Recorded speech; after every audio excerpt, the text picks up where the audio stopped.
Hello and happy December 16 from myself and from Butterscotch.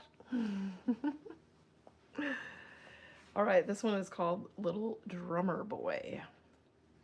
Come, they told me, dum diddy dum dum. I stopped the chorus of 4-year-olds midstream in the song and looked directly at Eric. Eric, this song is called The Little Drummer Boy, I spoke sternly, and the words are, come they told me, pa-rum-pum-pum-pum, not dum-diddy-dum-dum. And Eric, you don't need to yell it. We can hear you above everyone else. Just sing, Eric, sing. Eric had 2 speeds, on and off. I never saw off. I imagine off happened for Eric sometime between 1 and 3 a.m. That is, on a good night. This little shiny-faced wisp of a boy had more unspent, undirected energy than any child I had ever met. He simply could not hold still. He shifted, he twitched, he giggled, he yawned, and then he sang. And when he sang, he yelled. The smell of soap and Brylcreem and clothes that had been hung outside on the line to dry, 2 yellow-striped shirts, faded and frayed at the neck, a pair of blue jeans and a red hooded sweatshirt constituted his entire wardrobe, but his clothes were always clean. His shirts were worn one day, washed the next. His jeans were worn all week, but they were always clean and creased on Monday morning when Eric arrived on the bus from the other side of town. Monday morning's public preschool always found Eric scrubbed, spit polished, and ready for action. This little boy was obviously loved. And I must admit, there was a lot of Eric that was lovable. Through all his perpetual motion, he smiled. In fact, he never quit smiling. His face carried a non-stop, tooth-filled grin, and when Eric's grin caught you head on, it was impossible to stay angry at him. 3 times a week on the front row of my preschool chorus, there stood Eric, grinning and yelling, although in all fairness to him, he thought he was singing. It's just that Eric loved to sing, and he belted out those Christmas songs through that grin as though his life depended on it. He raised the roof, if not our spirits. There were, however, a couple of problems with that. Eric was in a group of 6 children bussed from the other side of town in an effort to achieve racial equality. His enthusiasm alone made him the uncontested star of the chorus. Some of the mothers were not too fond of Eric, one of those other children stealing the show. Eric could never remember the words. His enthusiasm also made him a natural leader, and soon the whole chorus was singing, "Come, they told me, dum-diddy-dum-dum," and then peeling off in uncontrolled laughter.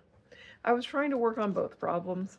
I sent the words to the song home with Eric to memorize, and some of the mothers were making stiff white collars with big red bows, so this chorus of middle-class children, sprinkled with the ragtag bunch, as one mother called them, would look unified, even if they didn't sound it. That's it, I raised my voice and stopped the chorus. We are not singing about the 7 dwarves here. This is a Christmas song, a very special Christmas song about a little boy just like you, except that he lived a long time ago at the time when baby Jesus was born. He was very poor and young, but he wanted more than anything to visit the newborn baby in the manger. When he got there, he saw kings and wise men and people like that waiting to see baby Jesus. They all had expensive gifts to give the Christ child, things like gold and perfume and jewels. Well, when the little boy saw all those fancy people with all their fancy gifts, he just about turned around and went home. I mean, he was just a poor little kid with nothing to give. About the only thing that he could do at all was to play his drum. But then he looked around and realized that the baby Jesus was poor too, that he was born in a stable. That's like a barn where they kept the animals, not in some fancy place. So when it was the little boy's turn to see baby Jesus, he asked Mary, baby Jesus' mother, if he could play his drum for the baby, and she said yes. Well, everyone loved it, and the little boy learned that the best gift you can give is the gift of yourself. I finished the story, satisfied that the children understood, and went on. When we sing the song, we are making the sound of the little boy's drum. It's a puh sound. Everybody say it with me. Puh, Pum. Now everybody say pum 20 times. Pum, pum, pum. The chorus repeated the words. I looked at the clock. I had taken too long telling the story of the little drummer boy. Our rehearsal time was gone. Okay, children, I finished up. There is no more time to practice this song, but you have to remember the drum makes a p sound. Pum, pum, pum. Have you got it? Yes, they all nodded and ran off to lunch, pumming all the way. I walked back to their classroom teacher, who was sitting on a chair at the rear of the auditorium watching the whole rehearsal.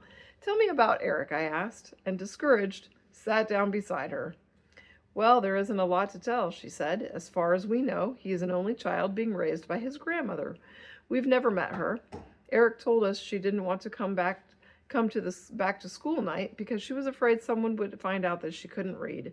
Apparently, his grandmother is an illiterate woman who stands in the shadows, and as best she can on a welfare check, loves and cares for this little boy.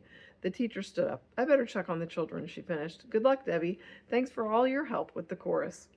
I went back to the office to look up Eric's records.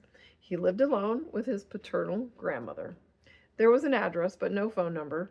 I wrote a special note inviting her to the program and sent it home with Eric, pinned to his shirt so that she would be sure to see it. Surely, if his grandmother couldn't read the note, she knew somebody who could read it to her. The day of the program arrived, the auditorium filled with parents, armed with cameras and video recorders. I stood out in the hall with my preschool chorus. Eric had on his new white dress shirt that he had wanted to show me. He was higher than a kite. The whole chorus was excited, wiggling even more than usual. The stiff white collars were driving them crazy. I barked out some last-minute instructions. They were not to touch those white collars while they were singing, even if they were itching to death. With that said, we all marched onto stage. The children went through the songs without a hitch. Jingle Bells, Silent Night, Away in a Manger. This little crew looked and sounded for all the world like a chorus of angels. It's amazing what white collars and a touch of Christmas spirit can do.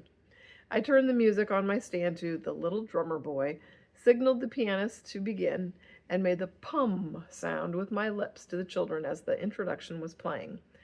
Come, they told me. They started right on cue. Pum diddy pum pum. They hesitated for just a moment before joining Eric. There was no stopping them now. I am a poor boy too. Eric's voice soared above the others. Pum diddy pum pum. How could I have forgotten the rum pum o pum pum part when I rehearsed with them yesterday? I could hear people in the audience snickering.